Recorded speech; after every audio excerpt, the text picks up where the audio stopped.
पदकमलं श्रीगुरु वैष्णवाश्च श्रीरूपं साग्रजातं सहगण रघुनाथान्वितं तं सजीवं साद्वैतं सावधूतं परिजनसहितं कृष्णचैतन्यदेवं श्रीराधाकृष्णपादान् सहगण ललिता श्रीविशाखान्वितांश्च वाञ्छाकल्पतरोर्भिश्च कृपासिन्धुभ्यैव च पतितानां पावनेभ्यो वैष्णवेभ्यो नमो नमः।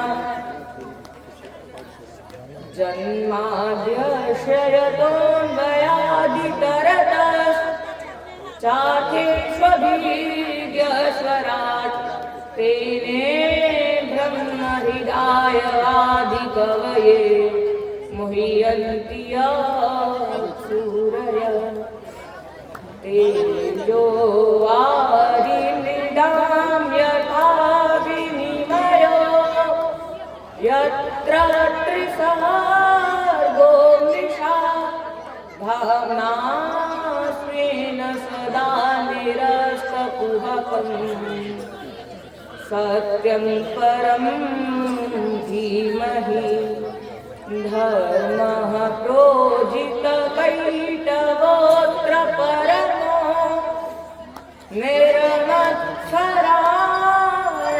सतां वेद्यं वास्तवमत्र वस्तु शिवदं तापत्रयोन्मूलनं श्रीमद्भागवते महामुनिकृते किं वा परैरीश्वर सद्यो विद्यवरोध्यते प्रकृतिभिः शुश्रूषुभिस्तक्षणात् निगमकल्पतरोर्गलितं फलं शुकमुखाद्रमितद्रवसंयुतं पिबत भागवतं रसमालयं मुहुरहो रसिका भुवि भावुका नैमिषे निमिषै क्षेत्रे विषयासानकादय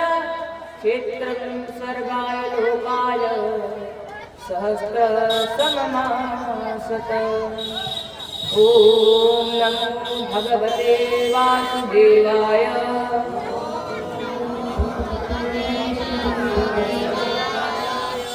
ॐ नमो भगवते वासुदेवाय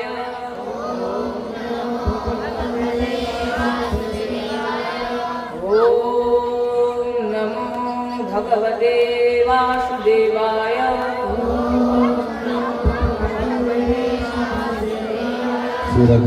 हरे कृष्ण। देखिए आप लोग विगत 6 दिवस से भागवत महारूपी अमृत का पान कर रहे हैं। आज भागवत का अंतिम दिवस है। वैसे तो भागवत का कभी अंत नहीं हो सकता, परंतु कथा के अनुसार आज 7वां दिन अंतिम दिवस है। आज का दिन काफी पवित्र है क्योंकि आज पूर्णिमा के साथ साथ भागवत समाप्त होगा। आज जो भी भागवत सुनता है चाहे वो अपना घर से ही सुने, परंतु अगर वह अपने मन को भगवान के शरणों में लगा के भागवत का श्रवण करता है तो भगवान अवश्य उसके ऊपर कृपा करते हैं।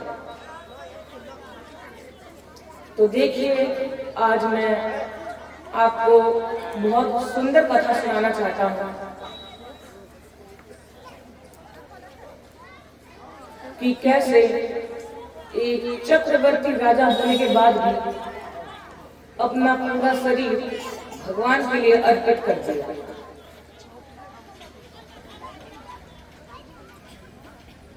एक बार की बात है, सूर्यवंशी में एक राजा हुआ जिनका नाम नभग हुआ। उनके 4 पुत्र थे।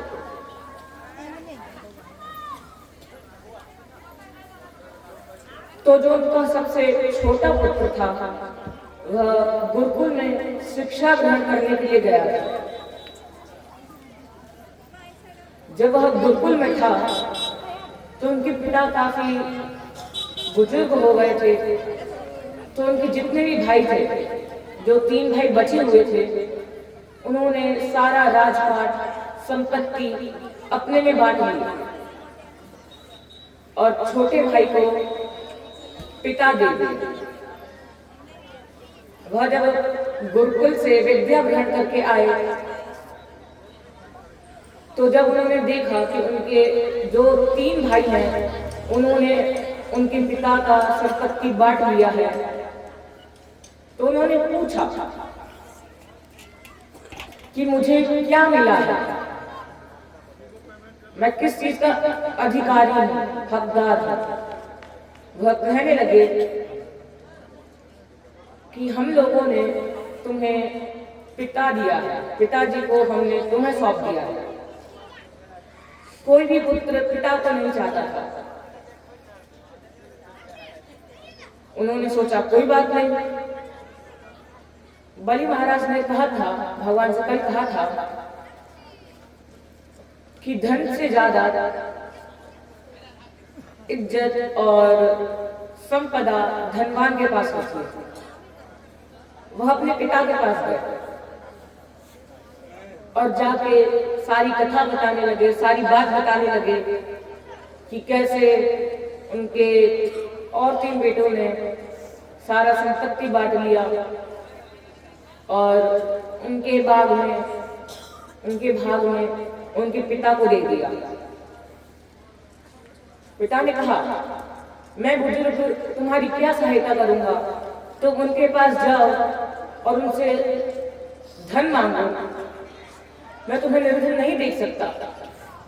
वह कहने लगे, हे पिताजी, मुझे धन नहीं चाहिए, मैं बस आपकी शरण में रहना चाहता हूं। देखिए, इतना बुद्धिमान होने के बाद भी उन्हें धन नहीं चाहिए था, क्योंकि जिसके पास बुद्धि आ जाती है वह हमेशा याद रखता है एक ना एक दिन इस जगत को छोड़कर जाना ही है। यहाँ पर जितना भी आप पैसा कमाओगे, जितना भी धन कमाएंगे, जितना भी मान प्रतिष्ठा कमाएंगे, सब यहीं पर ही रह जाएगा। बस वहां पर जाएगा पुण्य, धर्म, कर्म।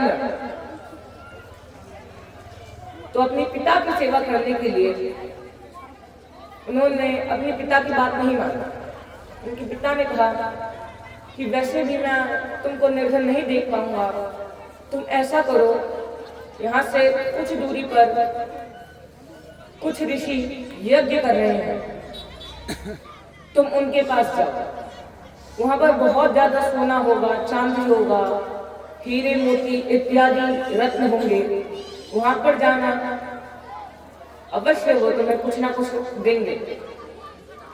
अपने पिता का वचन मान के सरल मन से वो वहां से चल पड़े और जो दिशा उनके पिता ने बताई थी उसी दिशा का निर्वहन करते हुए वह जब पहुंचे तो वहां पर क्या देख रहे हैं कि बहुत सारे ऋषि और बहुत सारा स्वर्ण, संपत्ति, धन, दौलत इत्यादि, स्वर्ण का बना हुआ अग्निकुंड, स्वर्ण के बने हुए चौखट, चांदी के बने हुए द्वार, मोती के बने हुए माला, हीरे के बने हुए हार, ये सब लेकर ऋषि यज्ञ कर रहे थे, क्योंकि उन्हें स्वर्ग चाहिए था, उन्हें स्वर्ग जाना था।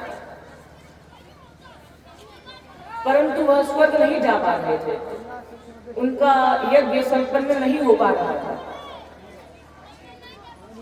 वह बार बार एक मंत्र में त्रुटि कर दे रहे थे, मात्राओं में त्रुटि कर रहे थे, जिसके कारण देवता उन्हें स्वीकार नहीं कर रहे थे।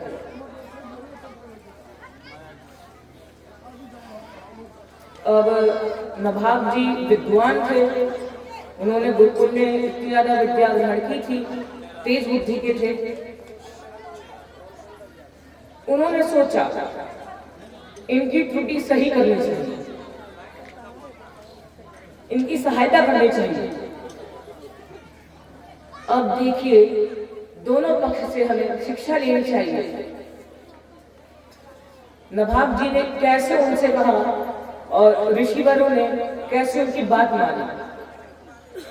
उन्होंने कहा, उन्होंने सीधे सीधे नहीं कहा कि आप गलत कर रहे हैं जिसके कारण देवता आपसे प्रसन्न नहीं हो रहे हैं, तो उससे ऋषिवर गुस्सा हो जाते, धन के बजाय श्राप और दे देते। उन्होंने कहा, हे ऋषिवरों, आप काफी शुद्ध मंत्र पढ़ रहे हैं, काफी मधुर ध्वनि से मंत्र पढ़ रहे हैं, परंतु जो यह छठवां श्लोक है, छठवां मंत्र है, उसमें जो यह मात्रा है, इसको अगर आप मेरे तरीके से पढ़ेंगे, अगर आप इसको ऐसे पढ़ेंगे तो आपका यज्ञ संपन्न होगा, देवता आपसे प्रसन्न हो जाएंगे।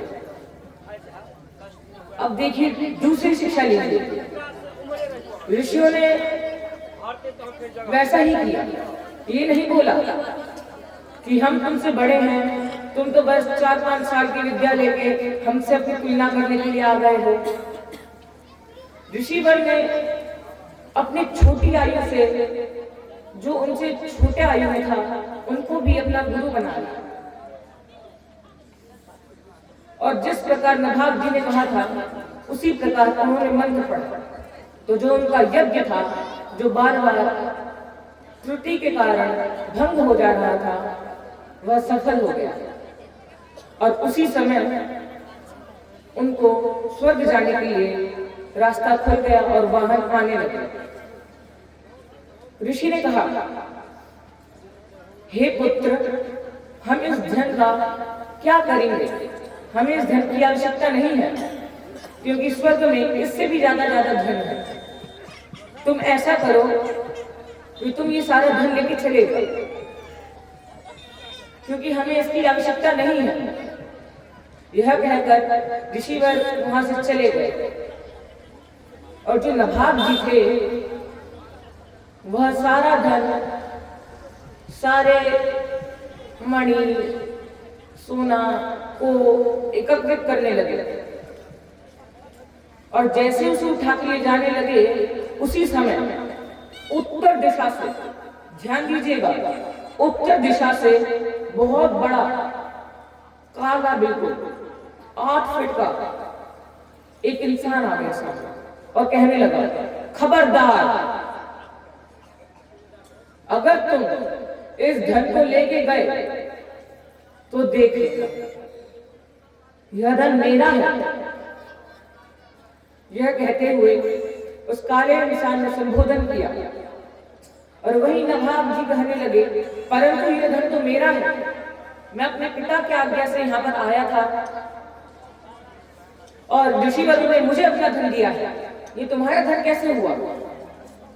वह कहने लगा कि जिस पिता का तुम वचन मान के आए हो ना, उसी पिता के पास जाओ और उनसे पूछना, उनसे मेरा परिचय लेना,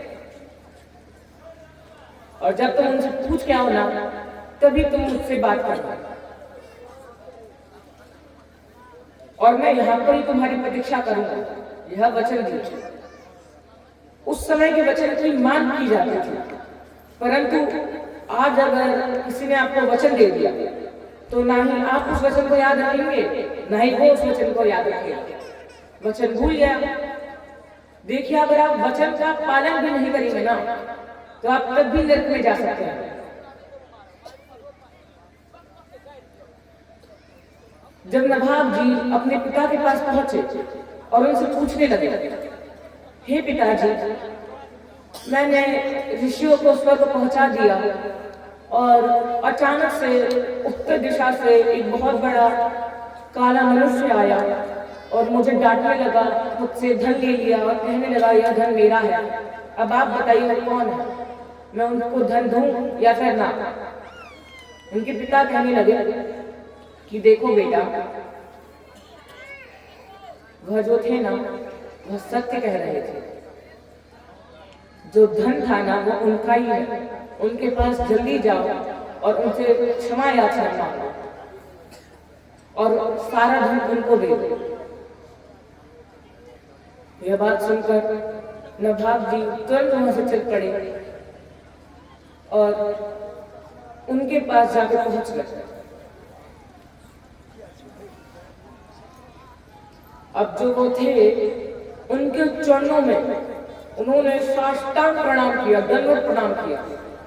अगर आपको कह दिया जाए कि अपना सारा धन जो अपने मेहनत से कमाया है वह सब अपने दुश्मन के पास लेके जाओ और उसको दे दे और उसके चरणों में क्षमा याचना मांगो, गिर जाओ, तो क्या आप करेंगे? बताइए, क्या आप करेंगे? सब अपने अभिमान के कारण यह बात नहीं स्वीकार कर पाए, परंतु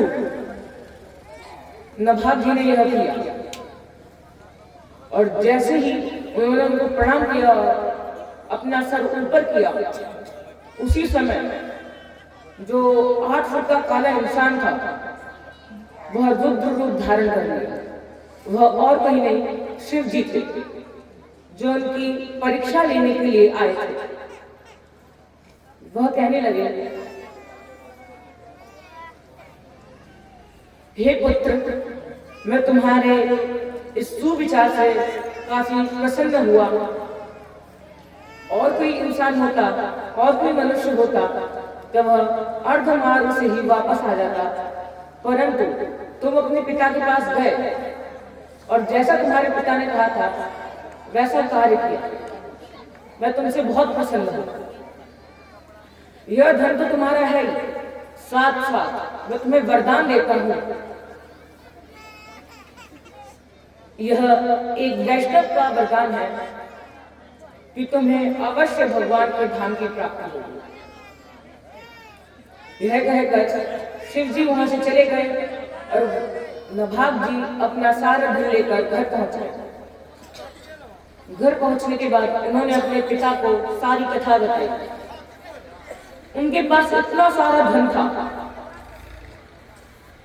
और उनके मन में कोई कलेश नहीं जगा, उनके मन में दुष्ट विचार नहीं आया कि मेरे भाइयों ने मुझे धन नहीं दिया तो मैं भी अपने भाइयों को धन नहीं दूंगा। ऐसा विचार नहीं आया। वह अपने भाई के पास गए, तीनों भाइयों के पास गए और जाके धन के 4 भाग किए। ये नहीं कि सारा आधा धन मैं ले लूं और आधा धन उन्हें दे दूं। 4 भाग किए, एक भाग सबको दिया और सबके लिए सुंदर सुंदर महल का निर्माण किया, सुंदर सुंदर बगीचे बनाए, सबके लिए सुंदर सुंदर जमीन खरीदी, सुंदर सुंदर शहर दिया और अपना राज्य दोबारा से आरंभ किया। उनके ही पुत्र हुए जिनका नाम महाराज अम्बरीश पड़ा। वह भगवान के बहुत बड़े भक्त थे और वह ऐसे वैसे राजा नहीं थे। भागवत में वर्णित है, अम्बरीशो महाभाग सप्तद्वीपवती मही। जो अम्बरीश थे वह एक चक्रवर्ती राजा थे। जो ये पृथ्वी है ना, इसमें जितने भी 7 द्वीप हैं वह सब उनके अंडर में थे, अंदर थे। इन सारे 7 द्वीप पे वह राज्य करते थे। इतना बड़ा राज्य था, परंतु वह किसकी भक्ति करते थे? वासुदेव भगवती। वह वासुदेव के चरणों में हमेशा रहते थे। उन्हें ये घमंड नहीं था। उनके पास जो सोना चांदी रुपया पैसा कैसे था आपको बताता हूं। लोष्टवत अर्थात अगर आपके घर में जो किसान होते होंगे उनके पास भूसा रखा होता होगा, चारा रखा होता होगा, मिट्टी रखा होता होगा, उसी प्रकार उनके पास इतना ज्यादा स्वर्ण था, इतना ज्यादा धन था कि वह उसको मिट्टी की तरह रखते थे। उनके पूरे राजमहल में स्वर्ण ही स्वर्ण फैला रहता था। पूरा राजमहल स्वर्ण से बना हुआ था। एक वर्णन और है, वह अयोध्या के राजा थे और उनकी काफी पत्नियां थी, परंतु एक पत्नी इसी मिथिला नगर की थी। तो मैं आपको बताता हूँ कि उन्होंने भगवान को क्या क्या समर्पण किया था, क्या क्या समर्पित किया था। सवई मन कृष्ण पदार चिंदयो, उन्होंने अपना मन भगवान कृष्ण के चरणों में लगाया था। जो भगवान का सुंदर चरण है, कमल के समान चरण है, इतना कोमल है कि उसको स्पर्श जैसे ही आप करेंगे तो आपको लगेगा कमल की पंखुड़ियां से भी ज्यादा कोमल उनका चरण है, उसमें अपना मन लगाया। और वाणी वचन किसमें लगाया था? भगवान की कथा गाने में, भजन गाने में, संकीर्तन गाने में। आपको लगता होगा कि यहाँ के जितने भी भक्त संकीर्तन गाते हैं वह तो बस नाच नचाते रहते हैं, इनका क्या होगा? ये तो भगवान के धाम पहुंच ही नहीं पाएंगे। तो मैं उन बेचारे लोगों को बताना चाहता हूँ कि यह सबसे पहले भगवान के धाम पहुंचेंगे। जो भगवान का माला करता है ना, उससे भी पहले यह पहुंचेंगे, क्योंकि ये खुद का भी उद्धार कर रहे हैं और आप सभी का भी उद्धार कर रहे हैं। और वह अपनी आंखें भगवान के सुंदर विग्रह देखने में लगाते थे, अपना कान भगवान की कथा और भगवान का संकीर्तन सुनने में लगाते थे, अपने हाथ मंदिर की सफाई करने में लगाते थे। उन्होंने कोई पंडित नहीं रखा था, ना ही कोई नौकर रखा था, वह स्वयं ही भगवान की सेवा करते थे। यहाँ तक कि जो उनकी पत्नियां थी वह भी कहती थी कि हमें भी भगवान की सेवा करनी है, हमें करने दीजिए। परंतु वह कहते थे कि तुम अपना अलग मंदिर बनाओ, अलग भगवान को रखिए, मैं अपने भगवान की सेवा और किसी को नहीं दूंगा। इतने बड़े राजा होने के बाद भी भगवान के लिए प्रसाद स्वयं बनाते थे। और जो उनका जिह्वा था ना, जो उनका जीव था, वह भगवान के जो चरणों में तुलसी पत्र होता था उसका रस लेने के प्रयोग में आता था। वह उसका रस लेता था। और जो उनका पूरा शरीर था ना, जो पूरा उनका चमड़ा था, वह भगवान के मंदिर में लौटने में, भगवान के भक्तों को आलिंगन करने में प्रयोग आता था। जो उनका पैर था वह परिक्रमा के लिए प्रयोग आता था। जो उनका धन था वह मंदिर के लिए प्रयोग आता था, वह भगवान के लिए प्रयोग आता था। और जो उनका हृदय था वह इतना कोमल था कि जितने भी भक्त आते थे उनको बैठा के प्रसाद खिलाने का काम में आता था।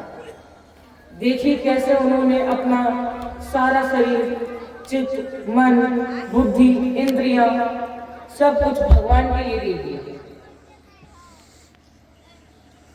वह भगवान के वास्तविकता में बहुत बड़े भक्त थे। भगवान उनको बहुत प्रेम करते थे, इतना प्रेम करते थे कि जो सुदर्शन था ना, जिसको लोग नाम भी कहते हैं क्योंकि वह स्वर्ण का है, वह इतना भयंकर है कि वह जिस मनुष्य के पीछे पड़ जाता है उसको काटने से पहले जला के मार देता है। भगवान ने उसको छोड़ रखा था। किस कार्य के लिए? अपने भक्त की रक्षा करने के लिए।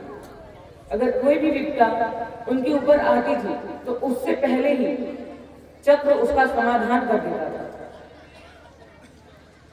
समय बीतता गया, वो भगवान की और कठिन भक्ति करते गए। एक बार क्या हुआ कि वह एक एकादशी व्रत भूखे थे,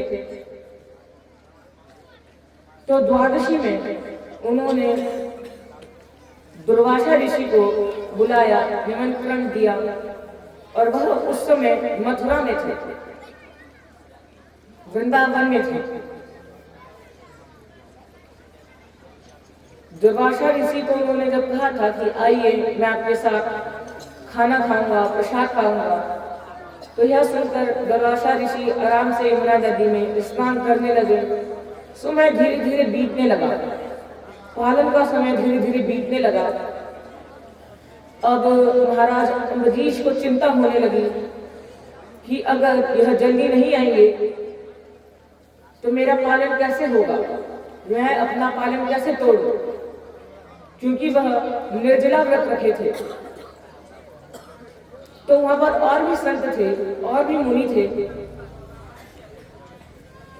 उन्होंने उनसे जब कहा कि मुझे अपना पालन तोड़ना है, मुझे अपना व्रत तोड़ना है, अब आप मुझे बताइए कि मैं कैसे तोड़ूं। तो वो